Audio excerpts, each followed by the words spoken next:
आज की हमारी दूसरी कवर स्टोरी बड़ी दिलचस्प है। ये दिलचस्प इसलिए हो रही है क्योंकि डेटा ही ऐसा दिलचस्प उभर कर सामने आया है कि इस पर आज की चर्चा बनती है। हाल ही में दिग्गज IT company Tata consultancy services limited यानी कि टीसीएस के नाम से जो प्रसिद्ध है, उसमें एक नया ट्रेंड देखने को मिला। टीसीएस में महिलाएं पुरुषों के मुकाबले बड़ी संख्या में नौकरियां छोड़ रही हैं और महिलाओं के नौकरी छोड़ने के पीछे कंपनी की वर्क फ्रॉम ऑफिस पॉलिसी बताई जा रही है। सिर्फ टीसीएस ही नहीं बल्कि कई और कंपनियां भी हैं, खासतौर से आईटी कंपनीज, जहां पर वर्क फ्रॉम होम खत्म किया जा चुका है या फिर किया जा रहा है या उसमें बदलाव किए जा रहे हैं, जिसके चलते महिलाएं नौकरियां छोड़ रही हैं। वर्क फ्रॉम ऑफिस पॉलिसी लागू होने के बाद से 31 मार्च 2023 को टीसीएस का एट्रिशन रेट 20.1%, एट्रिशन यानी कि जो छोड़ने का रेट होता है, वो पहुंच गया था। कोविड महामारी के दौरान वर्क फ्रॉम होम ने कुछ महिलाओं के लिए घरेलू स्थितियां बदल सी दी और यही वजह है कि महामारी खत्म होने के बाद भी महिलाएं ऑफिस नहीं आना चाहती। आपको याद होगा कि महामारी के दौरान अलग अलग सेक्टर्स में लोगों को नौकरियां गंवानी पड़ी थी। भारत की $245 बिलियन की आईटी सर्विसेज इंडस्ट्री ने महिलाओं को बड़े तौर पर आकर्षित किया था क्योंकि घर से काम करना था। तो एक जमाने में शायद जो अपनी मजबूरी के कारण नौकरियां छोड़ चुकी थी महिलाएं, उनको एक होप जगी कि घर से ही वो काम कर सकती हैं। रिमोट वर्क की वजह से उन्हें घर और दफ्तर की जिम्मेदारियों में संतुलन बनाने में आसानी हुई थी। अब महामारी खत्म होने के बाद चीजें सामान्य हो गई हैं और दफ्तर दोबारा खुल गए हैं, तो उन्हें बैलेंस बनाकर रखने में मुश्किल आ रही है। कंपनी के मुताबिक वर्क फ्रॉम होम सभी लोगों के लिए ज्यादा सुविधाजनक है, लेकिन कंपनी के लिए इसके नुकसान भी हैं। जिन कर्मचारियों को काम करते हुए कुछ समय हो गया है, उनका नेटवर्क बन गया है, वो तो बेहतर तरीके से काम कर सकते हैं, लेकिन जूनियर कर्मचारियों के साथ ऐसा नहीं है। साथ में मिलकर काम करना, टीम बिल्डिंग, ये ऐसी जरूरी चीजें हैं जो इन 2 साल में बहुत नुकसान जिनको हुआ है। टीसीएस की मौजूदा वर्कफोर्स में से आधे से ज्यादा की नियुक्ति मार्च 2020 के बाद हुई और जब महामारी की वजह से सभी लोगों को वर्क फ्रॉम होम पर जाना पड़ा था, इसका मतलब यह हुआ कि उन्होंने दफ्तर देखा ही नहीं।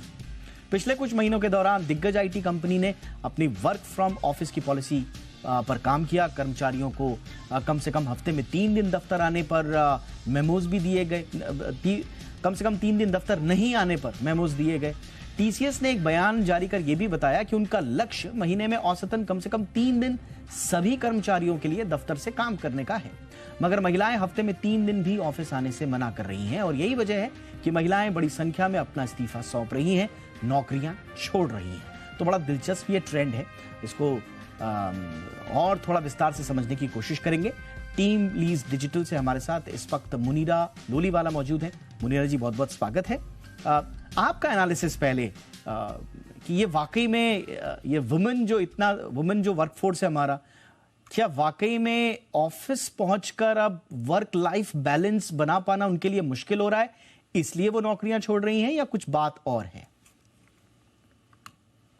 जाहिर सी बात है Deepak ji, work life balance बनाना एक महिला कर्मचारी के लिए मुश्किल है, क्योंकि अगर हम देखेंगे तो अभी भी हमारा ट्रेंड जो है वो 90% या बोला जाए तो 100% सिर्फ महिलाओं पर होम डिपेंडेंसी या पेरेंटल डिपेंडेंसी रहती है। तो वो ट्रेंड अभी भी है। इस वजह से प्रॉब्लम ये नहीं है कि उन्हें वर्क फ्रॉम ऑफिस या वर्क लाइफ बैलेंस का इशू है।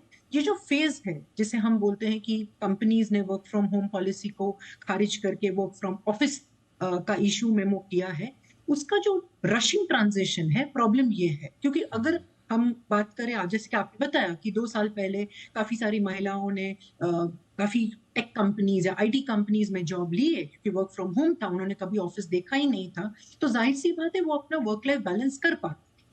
अगर आप इस चीज को तुरंत बंद करने या खारिज करने की मांग करेंगे तो उनके लिए ये बहुत सेंसिटिव सब्जेक्ट है और इसको बैलेंस कर पाना मुश्किल है। इसीलिए कोई ऑप्शन ना होते हुए उन्हें क्विट करना पड़ता है। दूसरी चाहे चौंका देने वाली बात यह है कि अगर आप देखेंगे तो महिलाओं की संख्या पिछले 2 साल में काफी ज्यादा रही है आईटी कंपनीज में।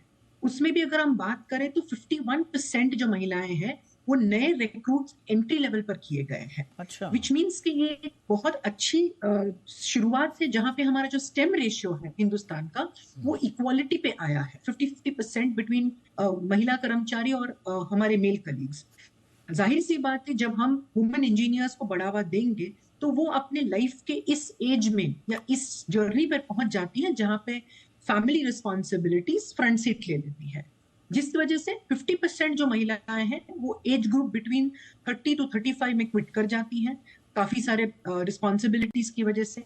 बाकी जो है वो 56% लगभग जो है वो अपने मिड करियर में क्विट कर जाती है, absolutely due to issues of gender bias absolutely या पे प्रायोरिटी मुनीरा, या मैं यहीं पर आपको इसलिए इंटरफेयर कर रहा हूं क्योंकि ये जो लॉजिक्स है, ये जो बड़ी बड़ी कंपनी है, मैं सिर्फ टीसीएस की बात नहीं करूंगा, आईटी कंपनी हो या दूसरी हो, किसी भी तरह की कोई भी कंपनी हो, आप कभी भी जब बात आती है participation of women in workforce में, तो सबको मालूम है, सबकी लीडरशिप को मालूम है कि कहां कहां पर वो जॉब क्विट करती है, उनको कहां कहां पे मिड करियर में बच्चे के वक्त उनको सारे वो विंडोज मालूम है जहां पर वो एग्जिट, उनको मुश्किलात का सामना करना पड़ता है। आपके पास एक बहुत अच्छा मौका था कि आप वर्क फ्रॉम होम या फ्लेक्सिबल वर्क एनवायरनमेंट उनको दें ताकि महिलाओं का पार्टिसिपेशन बढ़े। आपने बहुत अच्छा डेटा दिया, एंट्री लेवल पे अगर 51% यानी कि आधे से भी ज्यादा अगर वुमेन वर्कफोर्स का पार्टिसिपेशन हो रहा है, ये बहुत अच्छा हेल्दी ट्रेंड है। एक तरफ इनके प्रोमिसेस हैं कंपनीज के, दूसरी तरफ जब आपके पास मौका आ रहा है कि पार्टिसिपेशन बढ़ाएं तो आप वहां पर पॉलिसीज को बदलने के लिए तैयार नहीं है। ये आपको नहीं लगता ये थोड़ा सा ये एक ऐसा विषय है जहां पर थोड़ा इंट्रोस्पेक्शन करना चाहिए कंपनीज को? नहीं, बिल्कुल दीपक जी, इंट्रोस्पेक्शन है। अगर हम स्टेटिस्टिक्स की बात करें तो जो भी टॉप बड़ी आईटी कंपनीज है, अगर हम उनकी बात करें तो पिछले 1 साल में या 2 साल में उन्होंने तकरीबन 1.5 लाख से ज्यादा वुमेन एम्प्लॉइज को हायर किया है। अगर हम किसी भी आईटी कंपनी की बात करें या टीसीएस की भी बात करें तो हम और आप दोनों जानते हैं कि मिड लेवल सेगमेंट में टीसीएस में सबसे ज्यादा वुमेन वर्कफोर्स है आईटी में। ये एक बहुत अच्छी बात है। जबकि आप कोई और कंपनी लेने जाएंगे तो वहां पे मिड लेवल या सीनियर लेवल या सी स्वीट में आपको बहुत कम परसेंटेज या कम प्रतिशत महिलाएं मिलेंगी।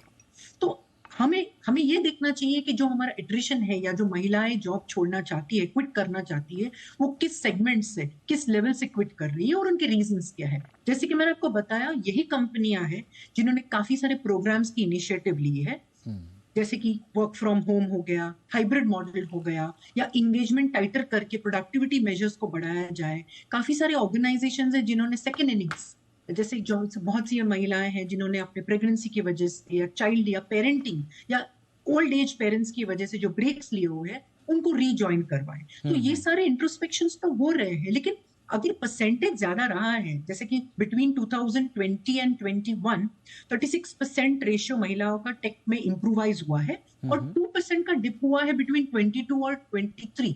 तो अगर आप कंपाउंडिंग फॉर्म में ये डिप लेंगे तो ये ज्यादा नहीं है, बट ये शुरुआत हो सकती है। तो इसको रोकने का एक तरीका ऐसा हो सकता है कि इसको कंबाइंड फॉर्म में लिया जाए, इक्वल अपॉर्चुनिटी। अच्छा, दो तरीके आपका असेसमेंट क्या है मुनीरा जी? ये वर्क फ्रॉम होम का ऑप्शन ना देना या जबरदस्ती ये कहना कि साहब आप हाइब्रिड में आइए, 3 दिन आप ऑफिस आइए ही आइए, 2 दिन भले ही आप घर से रह ले, ये कंपनियों को लॉन्ग टर्म में नुकसान देगा इन टर्म्स ऑफ वर्कफोर्स? क्योंकि वर्कफोर्स बहुत बड़ा छूट जाएगा, बहुत सारी महिलाएं अगर नौकरियां छोड़ देंगी तो उसका इंपैक्ट बिजनेस पर भी आएगा। तो कंपनीज के लिए एक सही पर्सपेक्टिव क्या होगा? क्या वो वापस फ्लेक्सिबिलिटी दे दे महिलाओं को, या फिर कह दे कि ठीक है अगर आप नौकरी छोड़ना चाहती हैं घर से काम, नहीं तो राम राम, अगर ये करना चाहती हैं तो ये कर लीजिए? नुकसान किस सिनारियो में ज्यादा होगा कंपनीज को? देखिए, नुकसान इस सिनेरियो में ज्यादा होगा जब इन ऑप्शंस को मल्टी चैनल या मल्टी फोल्ड में ना चलाया जाए। हम किसी भी एक ऑप्शन को आज जो है हम अगर भारत की बात करें तो किसी भी एक ऑप्शन में हम वर्कफोर्स को नहीं चला पाते हैं। हमें डील करना है जेन जी के साथ जो हमारे एंट्री लेवल है, गिग वर्कफोर्स के साथ जो हमारे मिड सेगमेंट है और जो हमारे अबव मिड सेगमेंट है। हमें इन सभी के साथ डील करना है, इसीलिए फ्लेक्सिबल वर्क मॉडल की बहुत आवश्यकता है। अगर हम सिर्फ महिलाओं की बात करें तो यहाँ पे 2 चीजें हैं जो ऑर्गेनाइजेशंस को करनी चाहिए। एक, इसको देने के लिए ये ट्रांजिशन जो है, जैसे वर्क फ्रॉम होम को बंद करके वर्क फ्रॉम ऑफिस, ये इस ट्रांजिशन को एक समय दे, इसमें एक फ्लेक्सिबिलिटी दे जहां पे महिलाएं इसे प्लान आउट कर सके। दूसरी चीज, क्या हम अपने मेल कर्मचारियों को सेंसिटाइज कर रहे हैं?